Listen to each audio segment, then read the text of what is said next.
తెలంగాణ విద్యాశాఖ ఆధ్వర్యంలో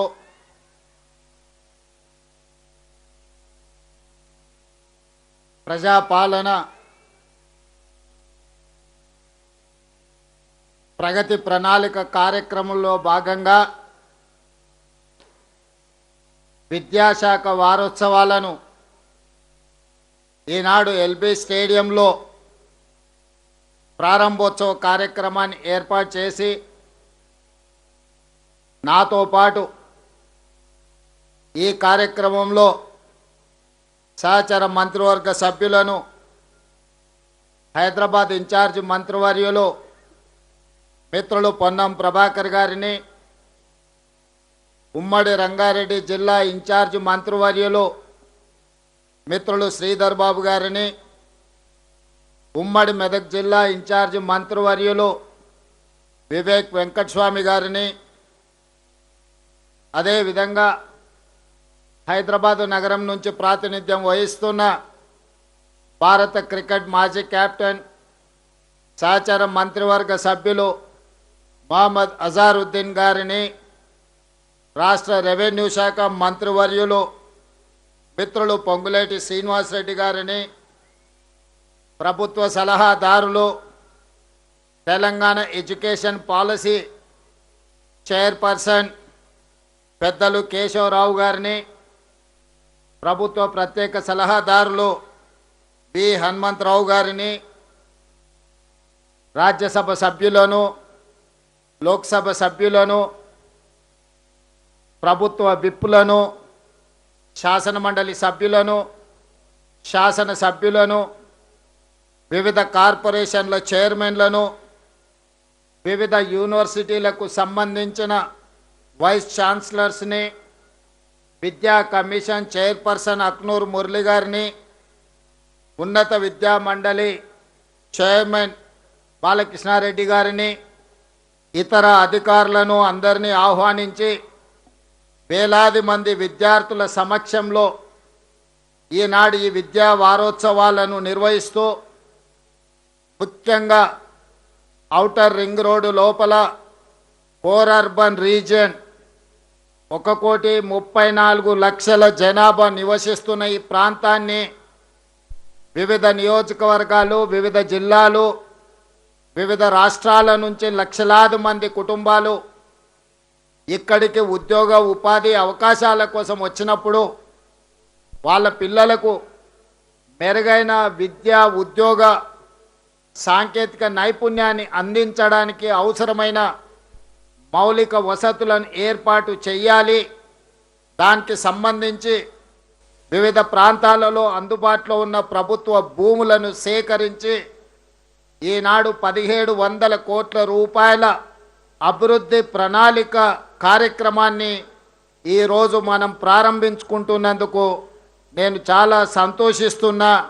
విద్యాశాఖ అధికారులను మనస్ఫూర్తిగా నేను అభినందిస్తున్నా.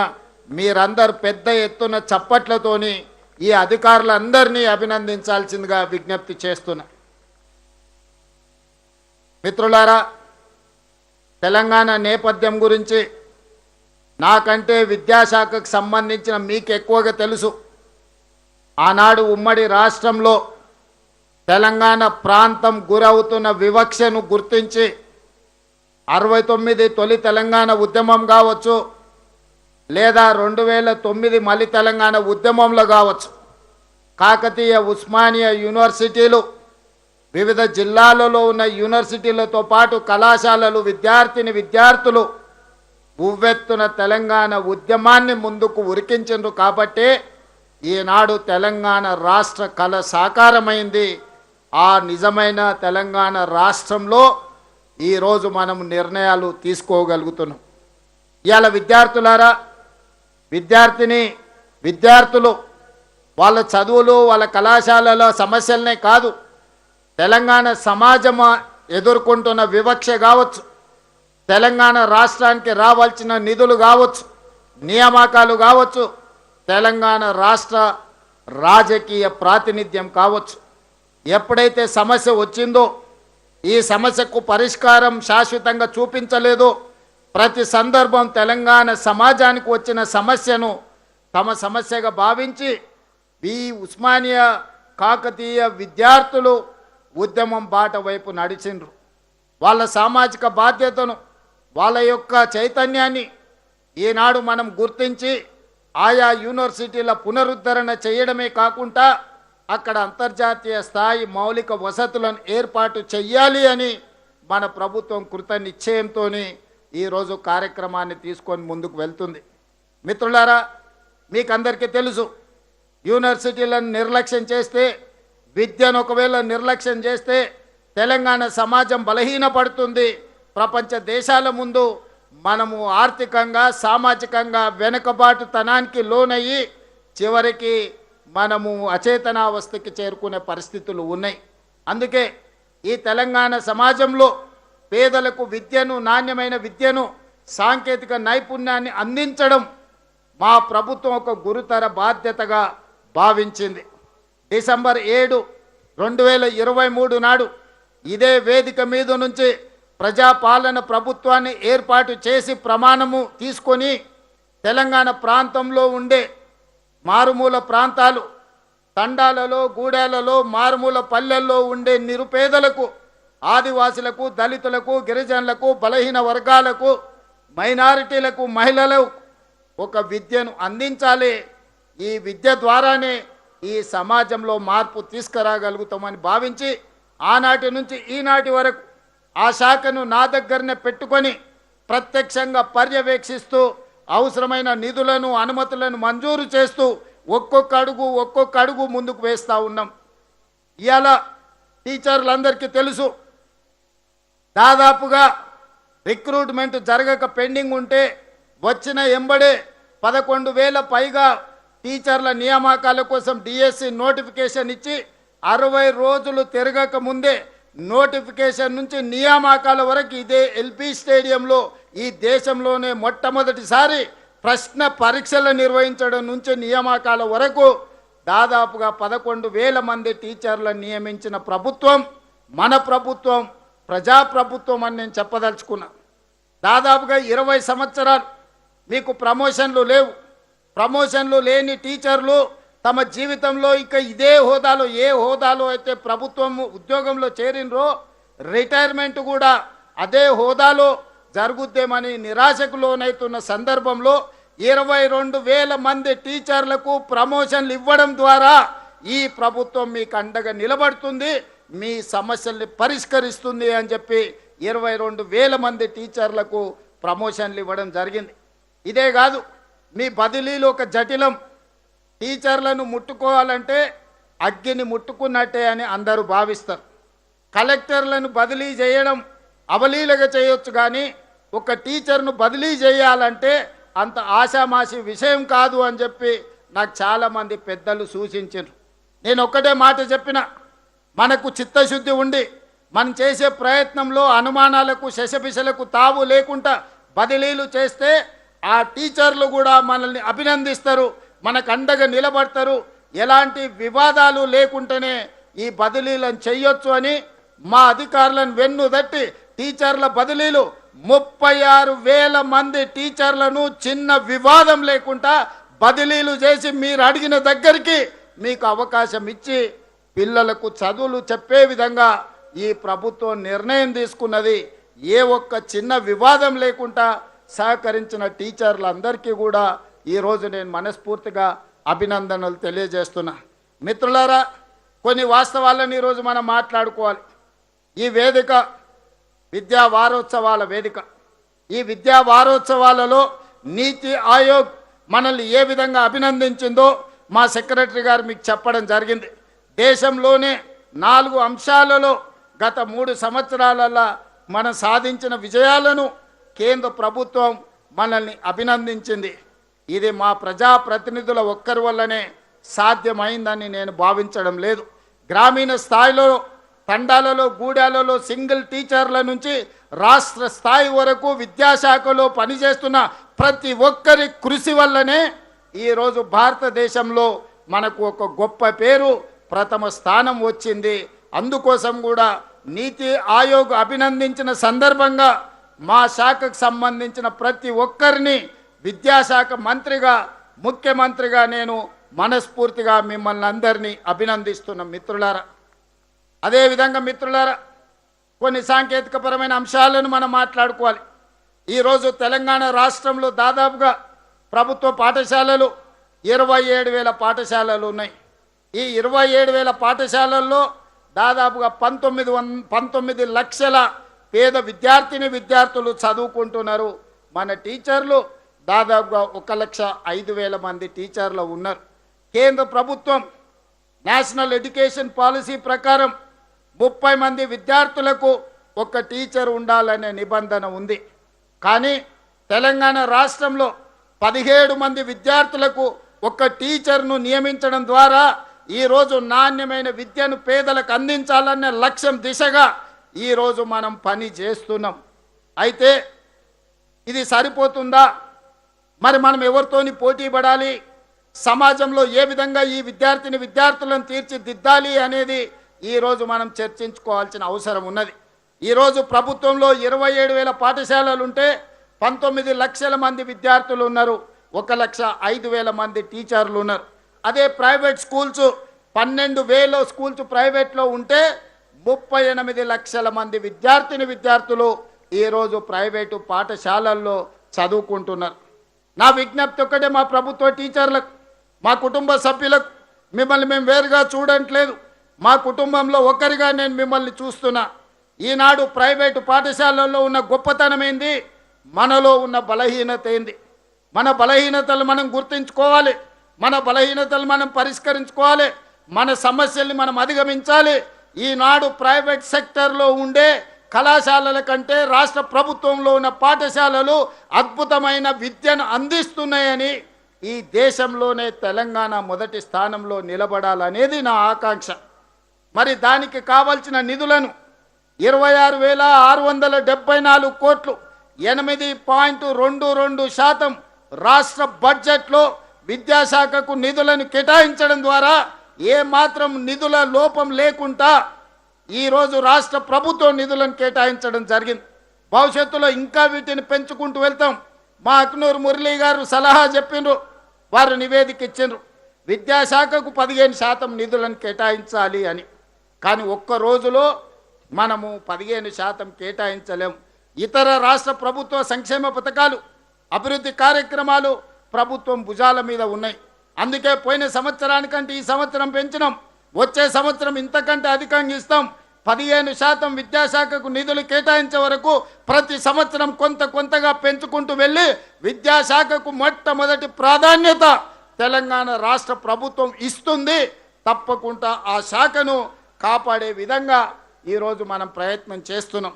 ఇదే కాదు, మీకందరికీ తెలుసు, టీవీలలో పేపర్లలో చూస్తుంటారు, మా మంత్రులు, మా ఐఏఎస్ ఆఫీసర్లు విదేశీ పర్యటనలకు వెళ్తుంటారు, విదేశాలలో జరిగిన అభివృద్ధిని చూస్తుంటారు, అక్కడ పరిపాలనను పర్యవేక్షిస్తుంటారు, అక్కడ ఏ రకమైన మెలకువలతో పరిపాలన అందిస్తుండ్రో మా ఐఏఎస్లు, ఐపీఎస్లు లేకపోతే మా మంత్రులు పర్యటనకు వెళ్తారు. నేను ఆలోచన చేసిన, నేను కూడా ముఖ్యమంత్రిగా చాలా దేశాలు చూసిన, ఆ దేశాలకు వెళ్ళినప్పుడు అక్కడ పాఠశాలలో ఉన్న విషయాలను నేను కనుక్కున్నా.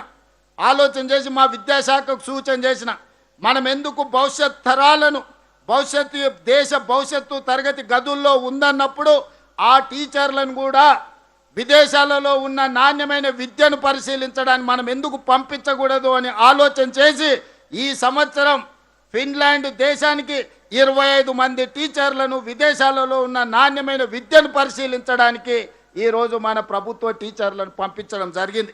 అదేవిధంగా వియత్నాంకి, జపాన్కి, సింగపూర్కి వీళ్ళందరినీ టీచర్లను సెలెక్ట్ చేసి ఇతర దేశాలలో ఉన్న నాణ్యమైన విద్యను, సాంకేతిక నైపుణ్యాన్ని పరిశీలించడానికి ఈరోజు మన టీచర్లను పంపిస్తున్నాం. నేను ఫిన్లాండ్ దేశానికి వెళ్ళి అక్కడ విద్యా విధానాన్ని పరిశీలించి వచ్చిన మన టీచర్లను కూడా మనస్ఫూర్తిగా అభినందిస్తున్నా. ఈ సందర్భంగా రాష్ట్రంలో ఉండే 1,05,000 మంది టీచర్లకు నా సూచన, నా విజ్ఞప్తి, మా అధికారులకు ఆదేశాలు ఇస్తున్నా. బెస్ట్ పర్ఫామ్ చేసిన టీచర్లను సెలెక్ట్ చేయండి.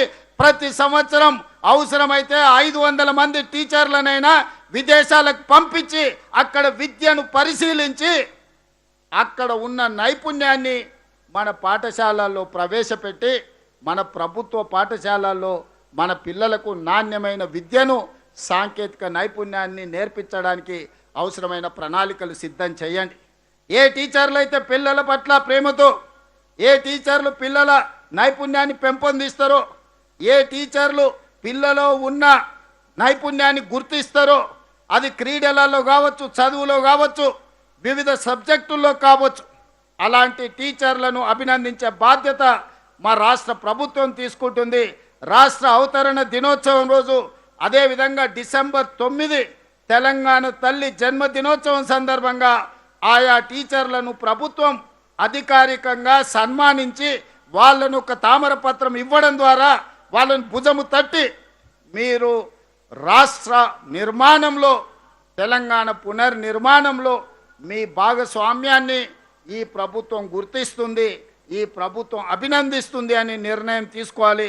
దానికి సంబంధించిన అంశాలను కూడా ఈనాడు మన అధికారులు నిర్ణయం ఆదేశాలు ఇస్తున్న దానికి సంబంధించిన ఏర్పాట్లు చేయండి. అదేవిధంగా మన విద్యాశాఖలో ఉన్న విధానం 20 ఏళ్ళలో, 30 ఏళ్ళలో, 40 ఏళ్ళ క్రితం తీసుకున్న నిర్ణయాలు ఉన్నాయి. ఈరోజు ప్రపంచంలో వేగంగా విద్య మారుతుంది. ఆర్టిఫిషియల్ ఇంటెలిజెన్స్ వచ్చింది, సాంకేతిక నైపుణ్యం పెరిగింది, సిలబస్ మారిపోతుంది. ఇంకా మనం ఎప్పుడో పాత తరాలు చదువుకోవాల్సిన సిలబస్ చదువుకునే పరిస్థితి ఉంది. అందుకే ఈరోజు నేషనల్ ఎడ్యుకేషన్ పాలసీ మారింది. తెలంగాణ కూడా ఒక నూతన ఎడ్యుకేషన్ పాలసీ ఉండాలి.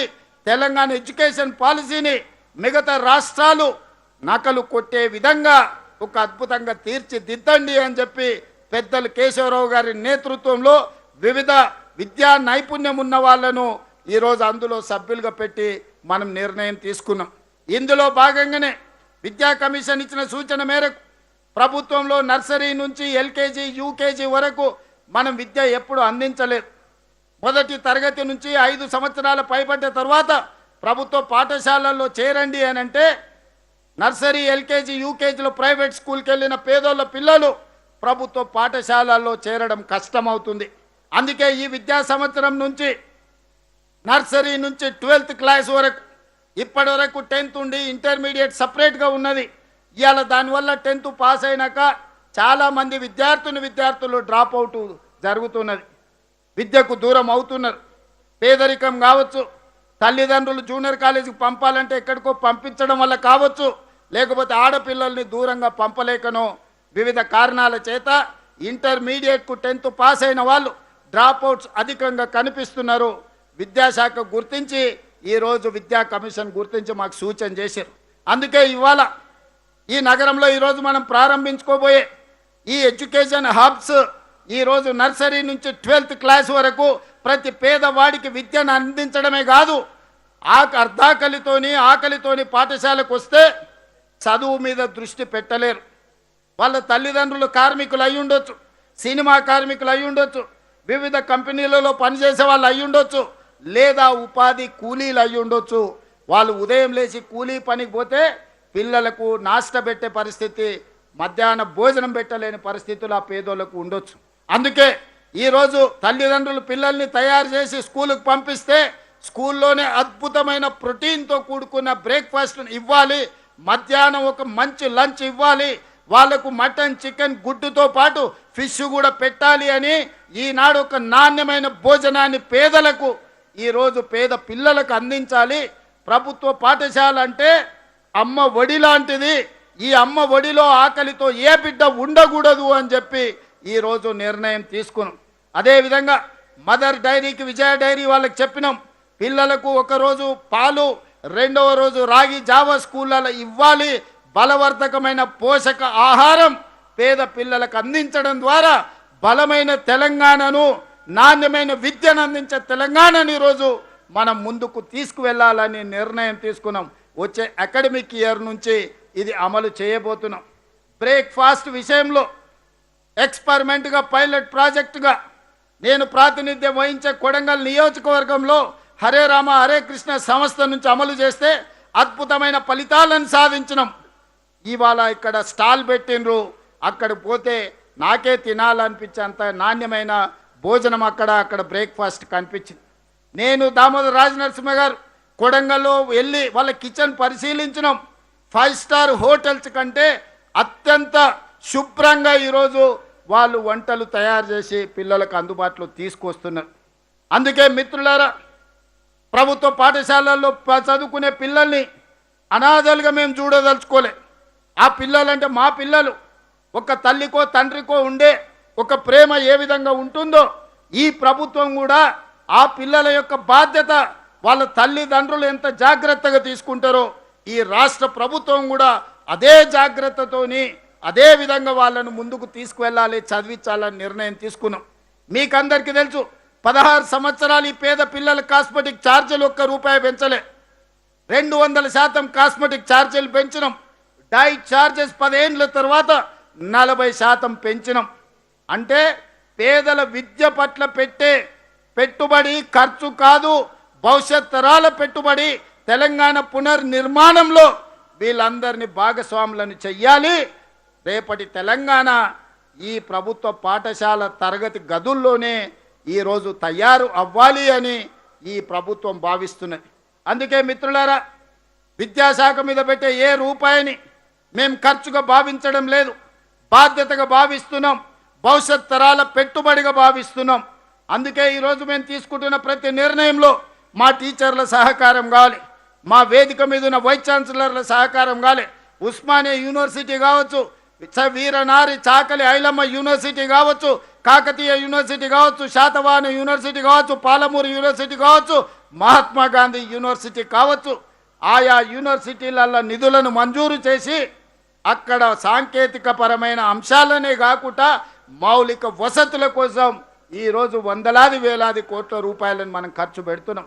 ఇదే కాదు, ఎస్సీలు వేరు, బీసీలు వేరు, మైనారిటీలు వేరు, ఎస్టీలు వేరుగా వేరే వేరే రెసిడెన్షియల్ స్కూళ్ళలో చదువుకుంటుంటే ఈ కుల వివక్ష ఇంకెంతకాలం కొనసాగుతుంది?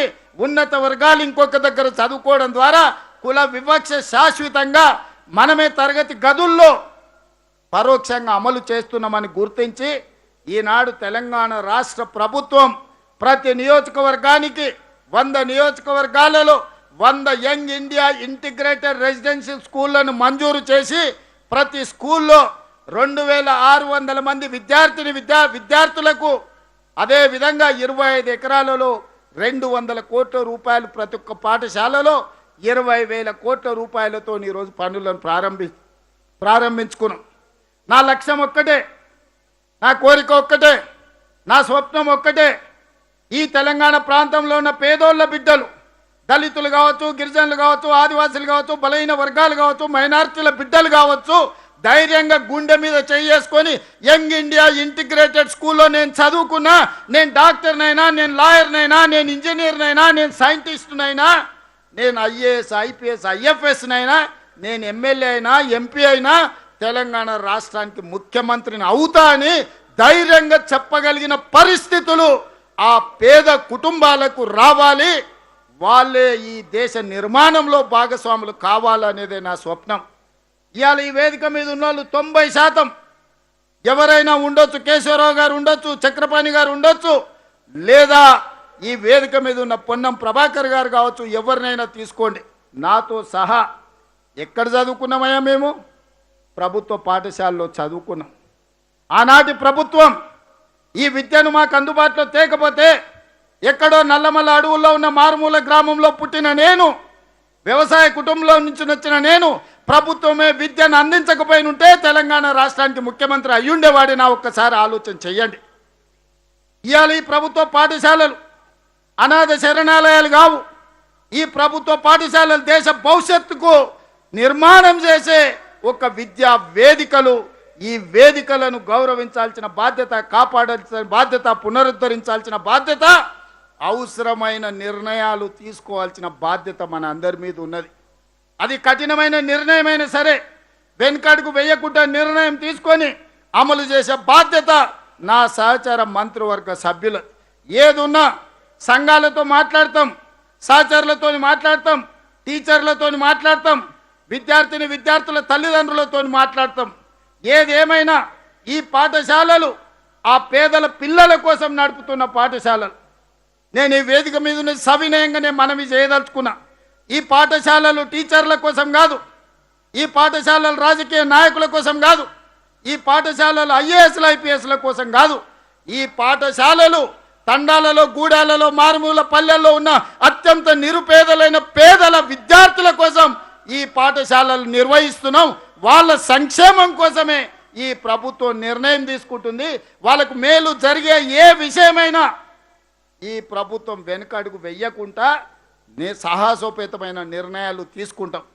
నిన్న మొన్న మేము వరుసగా తెలంగాణ విద్యార్థులకు కిట్లు ఇవ్వాలని 9 వస్తువులు, వాళ్ళకి షూ కావచ్చు, వాళ్ళకి బట్టలు కావచ్చు, వాళ్ళ ట్రాక్ సూట్ కావచ్చు, వాళ్ళకి చదువుకు అవసరమైన అన్ని తినే భోజనాల ప్లేట్ల నుంచి ప్రతి ఒక్కటి నాణ్యమైనది ఇవ్వాలి అని నేనే స్వయంగా కూర్చొని వాళ్ళు కప్పుకునే బ్లాంకెట్ల నుంచి వాళ్ళు తూడ్చుకునే టవల్ వరకు నాణ్యతను నేనే పరిశీలించి స్వయంగా శాంపిల్స్ తెప్పించి పిల్లలకిచ్చే బూట్ల నుంచి సాక్స్ వరకు, బట్టల నుంచి దుప్పట్ల వరకు, పడుకునే ప్రతి చెద్దరి వరకు, జంప్కాన వరకు నేనే స్వయంగా నాణ్యతను పరిశీలించిన. ప్రతి ఒక్కరికి చేరాలనేదే నా ఉద్దేశం. వాళ్ళకు పాఠ్య పుస్తకాలతో పాటు నోట్ పుస్తకాలు, వాళ్ళు చేసుకోవాల్సిన హోంవర్క్ సంబంధించిన నోట్బుక్స్ నుంచి ప్రతిదీ సరైన సమయంలో చేరాలి. సగం పాఠశాల పూర్తి అయినాక రెండో డ్రెస్ ఇస్తామంటే మన ప్రయోజనమా? ఒక్క డ్రెస్సుతో పిల్లలు బడికి వెళ్ళగలుగుతారా? అందుకే పాఠశాల మొదటి రోజే ఒక జత ఇవ్వాలి, నెలాఖరు వరకు ఇంకొక జత ఇవ్వాలి అని గతంలో డిసెంబర్ జనవరికి పోయేది. సగం అకాడమిక్ ఇయర్ అయిపోయిన తర్వాత వాళ్ళకి ఇచ్చినా ఒకటే, ఇవ్వకున్నా ఒకటే పరిస్థితి ఉండే. అందుకే ఈనాడు Savyasachi Ghosh special chief secretary గారిని ప్రత్యేకంగా నియమించి అధికారులందరితోని, వివిధ శాఖలకు సంబంధించిన సెక్రటరీలు అందరితోని సమన్వయం చేసుకొని ఈరోజు నాణ్యమైన వస్తువులను పిల్లలకు ఒక ఎడ్యుకేషన్ కిట్ ఇవ్వాలని, ఒక మంచి బ్యాగ్లో పెట్టి వాళ్ళందరికీ ఇవ్వాలని ఈరోజు రాష్ట్ర ప్రభుత్వం నిర్ణయం తీసుకున్నది. దానికోసం దాదాపుగా 1,000 కోట్ల రూపాయలను ఈరోజు రాష్ట్ర ప్రభుత్వం ఖర్చు పెడుతున్నది. మిత్రులారా, విద్యార్థుల యొక్క తల్లిదండ్రులకు, వివిధ పాఠశాలల్లో ఉండే టీచర్లకు నా విజ్ఞప్తి ఒకటే. మీ పిల్లలకు కిట్ రాకపోయినా, వచ్చిన కిట్టులో నాణ్యత లేకపోయినా, ఎందులోనే లోపం ఉంటే తక్షణమే నా దృష్టికి తీసుకురండి. ఆ లోకల్ గుండె ఎమ్మెల్యే కానీ, ఇన్ఛార్జ్ మంత్రులకు కానీ మీరు చెప్పండి. ఎవరైనా నాణ్యత లేని వస్తువులను సరఫరా చేస్తే ఆ కంపెనీని బ్లాక్ లిస్ట్ చేయడమే కాకుండా క్రిమినల్ కేసులు పెట్టి జైల్లో బొక్కలో తోసే బాధ్యత నేను తీసుకుంటా. విద్యార్థులకు నాణ్యమైన వస్తువులను అందించాల్సిన బాధ్యత ఈరోజు మన అందరి మీద ఉన్నది. అందుకే మిత్రులారా, ఈ రిఫార్మ్స్ తెచ్చే క్రమంలో కొన్ని ఒడిదుడుకులు, కొన్ని అడ్డంకులు వస్తాయి. వాటిని అధిగమించాల్సిన బాధ్యత మన మీద ఉన్నది. ఇవాళ మనం అమలు చేస్తున్న పథకాలు వినియోగదారులకు సంక్షేమం చేరాల్సిన వాళ్ళ కోసం, వివిధ సంస్థలకు వ్యాపారం ఇవ్వడానికి కాదు. ఈరోజు ఆ పేద పిల్లల కోసం తీసుకుంటున్న నిర్ణయాలు వాళ్లకు ప్రయోజనం చేకూరే విధంగా ఈరోజు ఉండాలన్నదే మా ఆలోచన. అందుకే మిత్రులారా, ఈ విద్యా వారోత్సవాలలో ప్రధానంగా core urban region, outer ring road లోపల ఈరోజు దాదాపుగా మనం 1,700 కోట్ల రూపాయలతోని నాణ్యమైన విద్యను అందించడానికి నర్సరీ నుంచి 12th క్లాస్ వరకు ఒక బెస్ట్ క్వాలిటీ ప్రైవేట్ స్కూల్స్, కాలేజీలతోని కాంపీట్ చేయాలని నిర్ణయం తీసుకున్నాం. రేపటి భవిష్యత్తులో ఇవాళ ఇంటర్మీడియట్ రిజల్ట్ వచ్చినప్పుడు మనం చూస్తున్నాం, చైనా బ్యాచ్ అని, ఆ బ్యాచ్ అని, ఈ బ్యాచ్ అని ఫుల్ పేజీల యాడ్స్ వచ్చినాయి. రేపు భవిష్యత్తులో నేను కనే స్వప్నం ఒక్కటే, ఆ రాష్ట్రంలో ఉండే 100% మార్కులు వచ్చే విద్యార్థులు నా ఈ పాఠశాలల్లో నుంచి రావాలి. నా యంగ్ ఇండియా ఇంటిగ్రేటెడ్ రెసిడెన్షియల్ స్కూళ్ళ నుంచి రావాలి. మా టీచర్లలో ఉన్నదా నైపుణ్యానికంటే ప్రైవేట్ స్కూళ్ళల్లో, ప్రైవేట్ కాలేజీ టీచర్లలో అంతకంటే ఎక్కువ నైపుణ్యం ఉన్నదా నేను చూడదలుచుకున్నా. వాళ్ళకు కల్పించే ప్రతి వసతులు నా ప్రభుత్వంలో పనిచేసే మా శాఖలోని ఉద్యోగులకు నేను కల్పించదలుచుకున్నా. 1వ తారీఖు నాడు మీకు జీతభత్యాలు ఇవ్వడమే కాదు, మీకు మౌలిక వసతులను అందించే బాధ్యత నాది. చాలా పాఠశాలల్లో గంట కొట్టేవాళ్ళు లేరు, బడి ఊడ్చేవాళ్ళు లేరు, లేకపోతే మంచినీళ్ళు అందించే వాళ్ళు లేరు. నాకు తెలుసు. ఈ అన్ని సమస్యల్ని కూడా మనం పరిష్కరించుకుందాం. దయచేసి మిత్రులారా, ఇక్కడ ఉండే టీచర్లకు, ఇక్కడికి వచ్చినా రాకపోయినా 1,05,000 మా టీచర్లకు నా విజ్ఞప్తి ఒక్కటే, ఇది బరువు కాదు, ఇది బాధ్యత, ఇది ఉద్యోగం కాదు, ఇది ఒక భావోద్వేగం. ఈరోజు ఈ భావోద్వేగం తెలంగాణ పునర్నిర్మాణంలో మనం భాగస్వాములను కావాలి. ఈరోజు ఏ శాఖ ఏ ప్రభుత్వ ఉద్యోగి కొంత పని చేసినా చేయకపోయినా వచ్చే నష్టం కొంతనే. కానీ ఒక టీచర్ పిల్లలకు విద్య నేర్పకపోతే పేదవాడి విద్యకు దూరం అయితే ఆ కుటుంబం శాశ్వతంగా నష్టపోతుంది, కష్టపడుతుంది. ఇవాళ 19 లక్షల మంది పిల్లల కుటుంబాలు, 19 లక్షల మంది కుటుంబాల భవిష్యత్తు మీ చేతుల్లో ఉంది. ఈరోజు ఎవరైనా ప్రభుత్వ పాఠశాలకు వస్తుంది అంటే ఉపాధి హామీ కూలికి పోయేవాళ్ళు, కార్మికులు, రిక్షా కార్మికులు, ఆటో కార్మికులు, లేకపోతే దినసరి కూలీ చేసి బతికే వాళ్ళు ఈరోజు ప్రభుత్వ పాఠశాలలకు వస్తున్నారు. వాళ్ళ పిల్లల భవిష్యత్తే వాళ్ళ కళ్ళల్లో ఆనందం నింపుతుంది. పేద తల్లిదండ్రుల కళ్ళల్లో ఆనందం చూడాలి అనంటే మా టీచర్లు కష్టపడాలి, మా టీచర్లు సమయానికంటే 1 గంట అధికంగా పని చేయండి. ఈరోజు మనము మన పిల్లల పట్ల చూపిస్తున్న శ్రద్ధలో 50% ఈ పేద విద్యార్థుల పట్ల మనం చూపించాల్సిన అవసరం ఉన్నది. అందుకే ఈరోజు ఇంత మంచి కార్యక్రమాన్ని ఎల్బీ స్టేడియంలో పెట్టి రాష్ట్రానికే కాదు దేశానికి ఆదర్శంగా ఉండే విధంగా తెలంగాణ విద్యాశాఖను, తెలంగాణ విద్యా విధానాన్ని మనం అభివృద్ధి పదం వైపు నడిపిద్దాం. మీకందరికి అండగా నేను ఉంటా. ఈ శాఖను స్వయంగా నేనే పర్యవేక్షిస్తా. కొంతమంది విద్యాశాఖకు మంత్రి లేడని బుర్రలేని మాటలు మాట్లాడుతున్నారు. ముఖ్యమంత్రి విద్యాశాఖ మంత్రి. మా అధికారులకు, మీడియా మిత్రులకు కూడా నేను సూచన చేస్తున్నా, సమీక్ష చేస్తున్నప్పుడు నన్ను విద్యాశాఖ మంత్రిగానే చూడండి. యూనివర్సిటీ అధ్యాపకులకు, వైస్ ఛాన్సలర్తో సహా, టీచర్లతో సహా అందరితోని ఎన్నిసార్లు సమీక్షలో నేను కూర్చున్నానో ఒకసారి లెక్క తీయండి. ముఖ్యమంత్రిగా కాదు, విద్యాశాఖ మంత్రిగా ఒక పేదవాడి ఆలోచన ఎట్లుంటుందో, గ్రామీణ ప్రాంతాలలో ఈ పేద ఎంత మార్పు తీసుకొస్తుందో ఆ మార్పుని కల్లారా చూసిన వాడిగా, అనుభవం ఉన్నవాడిగా ఈరోజు ఈ శాఖ నా దగ్గర పెట్టుకున్నా. విద్యాశాఖను ఎవరు పెద్దగా తీసుకోవాలనుకోరు. అందులో ఉండే సమస్యలు, చిక్కుముళ్లకు భయపడి దూరంగా ఉంటారు. కానీ నేనే ప్రత్యేకంగా కావాలి అని ఆ శాఖను నా దగ్గర పెట్టుకున్నా. ముఖ్యమంత్రిగా నేను రెవెన్యూ పెట్టుకోవచ్చు, ఫైనాన్స్ పెట్టుకోవచ్చు, ఎనర్జీ పెట్టుకోవచ్చు, ఇరిగేషన్ పెట్టుకోవచ్చు, ఏ శాఖ అయినా నేను పెట్టుకోవచ్చు. కానీ ఆ శాఖలన్నీ మా మిత్రులకు, ఐటీ అండ్ ఇండస్ట్రీతో సహా వివిధ మిత్రులకు ఆ శాఖలను కేటాయించి విద్యాశాఖ నా దగ్గర పెట్టుకున్న. తెలంగాణ ఉద్యమం నుంచి, మొదటి ఉద్యమం నుంచి ఈనాడు తెలంగాణ సాధన వరకు విద్యార్థులను గమనించిన ఒక టీచర్ కేశవరావు గారిని అడ్వైజర్ కింద పెట్టుకొని ఈరోజు ఈ శాఖను ముందుకు తీసుకెళ్లే ప్రయత్నం చేస్తున్నాం. అక్నూర్ మురళీ గారు అత్యంత పేదరికం నుంచి ఐఏఎస్కు ఎన్నికైన ఒక గొప్ప చదువుకున్న పేదల పట్ల ఒక కమిట్మెంట్ ఉన్న అక్నూర్ మురళీ గారిని ఈరోజు విద్యాశాఖ కమిషన్ చైర్పర్సన్గా మనం నిర్ణయం తీసుకున్నాం. ఇవన్నీ కూడా ఒక మంచి విద్యను అందించాలి, బాధ్యత కలిగిన పౌరులను తెలంగాణ నుంచి దేశానికి అందించాలన్నదే నా ఆలోచన. మిత్రులారా, మీరందరూ దీనికి సహకరించడానికి సిద్ధంగా ఉన్నారు కదా? ఈ కళని, స్వప్నాన్ని నెరవేర్చడానికి మీరందరూ సిద్ధమే కదా? సిద్ధం అనుకున్న వాళ్ళందరూ పెద్ద ఎత్తున చప్పట్లు కొట్టి వేదిక మీద ఉన్న వాళ్ళకే కాదు, రాష్ట్రంలో అందరి టీచర్లకు సందేశాన్ని ఈ వేదిక మీద నుంచి పంపించాలి. వచ్చే సంవత్సరానికి ఇంకా అద్భుతమైన కార్యక్రమాన్ని నిర్వహించుకుందాము. తొందరలోనే ఇంకా కొన్ని మంచి నిర్ణయాలు తీసుకుందామని తెలియజేస్తూ మీ అందరి దగ్గర సెలవు తీసుకుంటున్నా. ధన్యవాదాలు మిత్రులారా.